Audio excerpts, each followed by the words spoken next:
Hi everyone, if you watched last episode where we talk about BrahMos versus Tomahawk, you might remember that in that episode we put India's fast punch up against America's long-range punch to see side by side how two missiles with totally different style compare in terms of character, speed, range, and even the design philosophy behind them.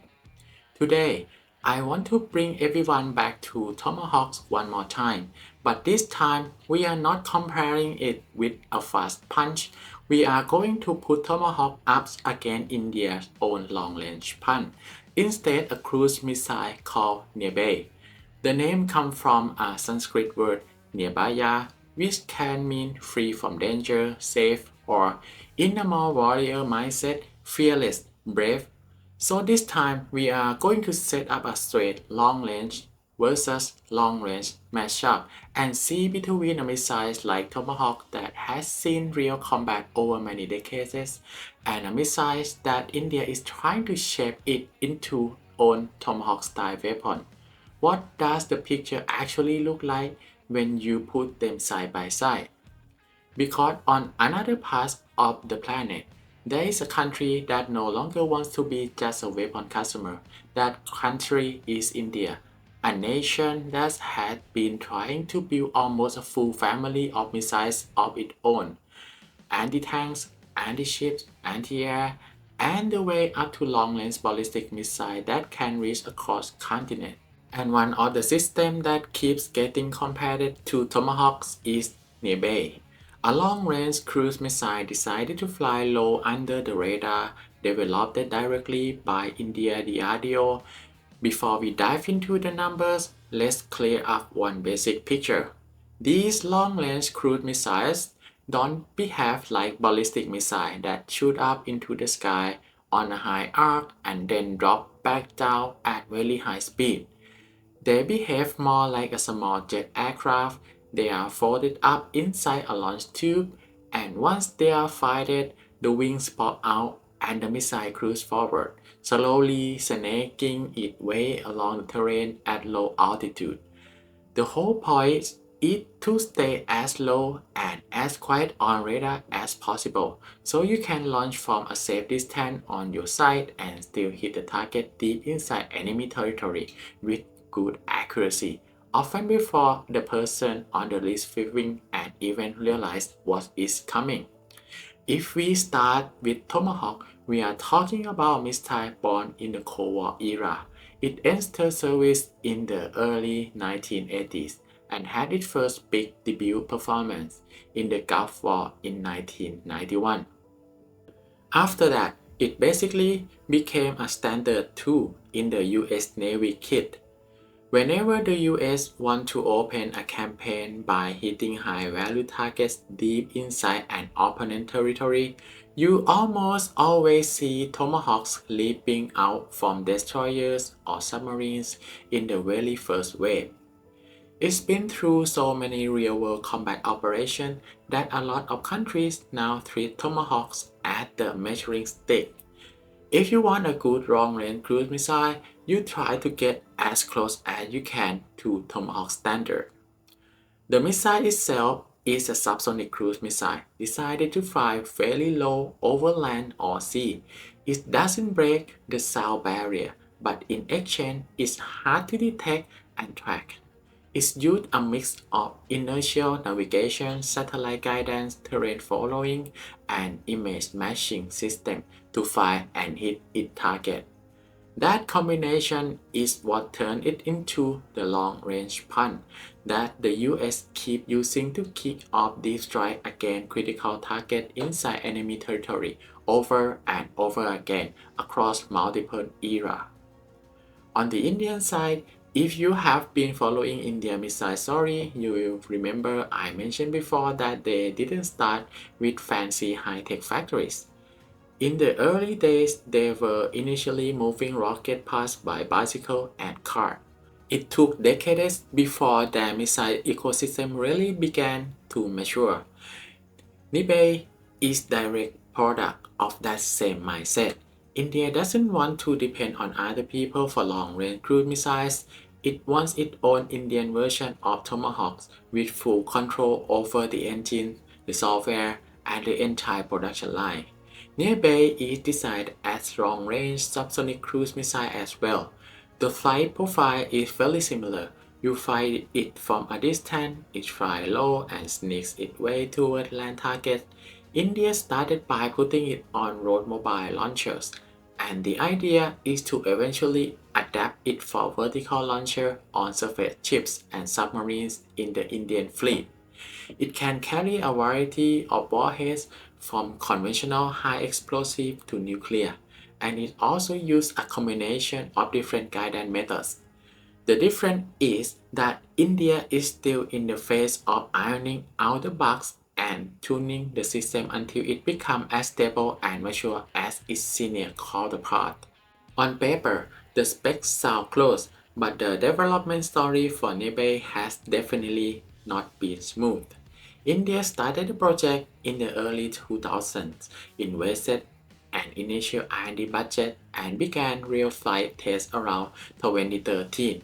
What they saw was a mix of results. Some tests had control issues, some flights deviated off profile, and in some cases, they had to abort the mission mid-flight. That raises serious questions about whether the programs could really move forward. In the end, the DRDO had to overhaul both the guidance and the engine, switching from the older design to the new Manic turbofan, then slowly test again and again until more flights began to meet their objectives in recent years. And that brings us to the big question. Where exactly is Nirbhay today, compared to this idea of being India's Tomahawks? If we don't rely on gut feelings, but instead light up some basic numbers and characteristics side by side, what does that comparison actually look like? To answer that, I have put together a simple table so we can see the big picture first, and then we'll walk through it row by row together. From this table, if we take a step back and look at the big picture, we can see that Nirbhay and Tomahawk are very clearly in the same family. Both are long-range subsonic cruise missiles. The main difference are about origin and industrial generation. On the Indian side, Nirbhay is a DRDO design produced domestically by BDL. On the US side, Tomahawk comes from big well-established players like General Dynamics and Raytheon that have been developing and marketing weapons in this class for decades. That alone already tells us that one side is the veteran of the market and the other is a newer player trying to build its own product to join the same league. Their primary roles are also very similar. Both are mainly used to strike ground targets at long range. The difference is that some Tomahawk blocks have been adapted to hit surface ships as well, while Nirbhay for now is focusing squarely on the land attack role. India isn't trying to spread itself too thin yet. It's following a step-by-step approach, make sure the basic punch is solid first, then expand the mission set later. If we look at range and speed, the picture isn't well apart at all. New World land attack Tomahawk blocks sit around 1,300 to 1,600 kilometers. Nirbhay is in the 1,000 to 1,500 kilometer band, depending on the variant and warhead. In other words, both of them are punches that can reach deep beyond front lines into the interior of the opponent territory. This isn't just shooting across the river or across the border in terms of speed. Both live in the subsonic world as well. Nirbhay flies at around Mach 0.7 to zero point 0.9, while Tomahawk is in the high 0.7 range. The difference isn't dramatic. The real separation shows up in the warhead. A standard Tomahawk warhead is about 450 kg, while Nirbhay is more in the 200 to 300 kg range. So if we split fairly, Tomahawk punch is heavier when it comes to single point destructive power. Nirbhay's punch is lighter, but still very much in the class of this will wreck the target, not some light tactical fly cracker. When we look at launch platform and guidance, the experience gap between the senior and the junior becomes even clearer. On the US side, Tomahawk has been integrated across VLS cells on destroyers and cruisers, submarine torpedo tubes, and even some land-based launch systems at various points in its history. In simple terms, anywhere you have surface ships or submarines with the right launcher, you probably have this long-range punch close at hand. Nirbhay, on the other hand, starts life on road mobile TEL launchers and then plan to go to sea later, meaning integration into vertical launcher on Indian surface ships and submarines is a next step, not something fully mature today. For guidance, Tomahawk runs the full package INS, GPS, Tercom, and DSMAC, using terrain data and image matching at the end game. The stack has been refined over many generations and proven in real combat since 1991. Nearbase used a similar mixed concept, INS plus GNSS, with terminal seekers on some variants, but India is still in the tuning phase, trying to get the system as stable and mature as its older counterpart. Another very important role is their status today. The table spell it out quite directly. Tomahawk is fully operational and has been used in real war many times. Nirbhay has only recently moved it from tested many times into limited service with caution, gradual induction. So if someone asks, could you use it tomorrow? Tomahawk can confidently say it's already been proven in multiple real campaigns. Nirbhay is still in the phase of proving itself one step at a time. Finally, the line most people are curious about, cost. From the ROM number we put it in table, both are playing in the $1 million per round league. Other reports mention Nirbhay at around 10 crore rupees per missile, which at current exchange rates work out to roughly 1 to 1.5 million US dollar per shot. Tomahawk, based on open sources and US budget documents, sit in the 1 to 2 million dollar per missile band, with some export cases going up to around 4 million. So I try a simple example, a 200 missile package for Nirbhay using a notional $1.2 million per round, you get about $240 million.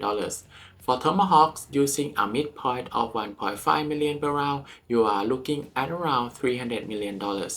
Just those rough numbers alone already show that whichever long-range punch you choose, you are talking about hundreds of millions of dollars, many billions of baht. Either way. The difference is where you want that money to end up. In factories and engineers in your own country or in the factory of a superpower on the other side of the world. If I had to sum up the picture in simple terms, Tomahawks is the senior system that has been through countless battles. Nobody really argues about whether it can hit and whether it's accurate, and it has become a reference model for many new cruise missile designs around the world. Nirbhay is still the junior, only recently starting to rack up clean test flights. It has never been used in a real war, so we haven't yet seen how it behaves when things get messy and the enemy is fighting back with everything they've got. Tomahawk's strength is that it doesn't exist in isolation. It sits inside mature ecosystem, a wide range of launch platforms, large stockpiles, and an information network constantly feeding it targeting data. So when you hear news that the US had launched a large Tomahawk strike, you are not just seeing a single punch, you are seeing an entire system that's been tuned to work together over decades. On the Indian side, the Nirbhay story is different. It's the story of a country that wants to move from buying someone else's punch to building its own punch. Even knowing that in the early phase that punch won't be as sharp as the veteran, The upside is that every test, every failure feed experience back into India's own engineers instead of just paying foreign factory to learn on your behalf. That leads to a natural question. If India already had BrahMos, a very famous supersonic cruise missile, why bother building a slower system like Nirbhay at all? If we switch back into boxing language, BrahMos is the fast, heavy punch with medium range designed to crack hard targets in a more tactical band. Nirbhay and Tomahawks are the longer arms, the punches that can reach 1,000 kilometers or more into enemy territory, but trade speed for stealth and endurance. So they are not stealing each other's jobs. They are different ways classes in the same strategic game. On top of that, from a cost per shot perspective, subsonic systems like Nirbhay can help shoulder the workload on missions that don't really need an explosive supersonic strike. Things like depots, command centers, or certain infrastructure targets, so the military doesn't have to burn money with the fastest, most expensive option every single time. If we zoom out even further, those ROM price numbers tell us something important. A 200 missile package, whether Nirbhay or Tomahawk, will sit in the hundreds of millions of dollars. That's billions of baht either way. The real difference is whose factory and whose engineer that money flow into, and who will be able to leverage that knowledge 10 years down the line. For India, the money poured into Nirbhay doesn't end with that one missile. It becomes human capital and technological capital that can evolve into submarine launches variants, more efficient engines, or smarter guidance and penetration tactics in the future generation. When we bring this back to Thai audience, I don't think this clip is just two big countries showing off their missiles. It quietly throws a question back at us. If one day Thailand or Asian countries decide they really want a long-range punch like this in their inventory, which path would we take? Would we buy a mature really made punch like Tomahawk or an equivalent system, bolt it onto our chips and accept that the secret and the production line remain in someone else's hand? Or would we start from a punch that isn't as sharp as the world top tier yet, but is something we control ourselves in the long run? The way India is trying to do now, there is no one-size-fits-all answer. The right choice depends on each country's economy, politics, and strategic context. But at the very least, looking at Nirbhay versus Tomahawk show us that the path to having long-range punch isn't just one single road, and every road comes with its own price tag. To wrap this up, in a short version, Tomahawks is the veteran long-range cruise missile from the US, battle-proven over many years, sitting inside a very mature ecosystem. Nirbhay is the junior from India, just getting past its apprentice phase, moving from failed tests toward more stable performance. Its range is edging closer to Tomahawks. Its unit cost is in a similar ballpark, but what India gains on top is domestic knowledge and industrial capacity. Both serve as long-range punches that sit alongside ballistic missiles and high-speed weapons, giving their operators more options for striking deep targets. Whether you want to hit fast, hit hard, or sneak in low under radar, you've got different punches to pull from the toolbox. For those of you who have stayed with me this far, I want to throw the question back to you as usual. If you had to live under one missile umbrella, would you feel more comfortable with a country that buys Tomahawk from abroad or with a country that builds its own Nirbhay family at home? Which long-term strategy feels safer to you? Drop your thoughts in the comment. And if this episode is long-range punch India vs US, tell me which missile you'd like to hear about next. Another Indian system or something from Russia, China or Europe. Type the name in the comments and I will add it to the next queue for this 365-day project. If you enjoy this kind of content talking about weapons in simple language but still seeing the big strategic picture, please like, share, and subscribe to support the channel. I'll see you in the next video.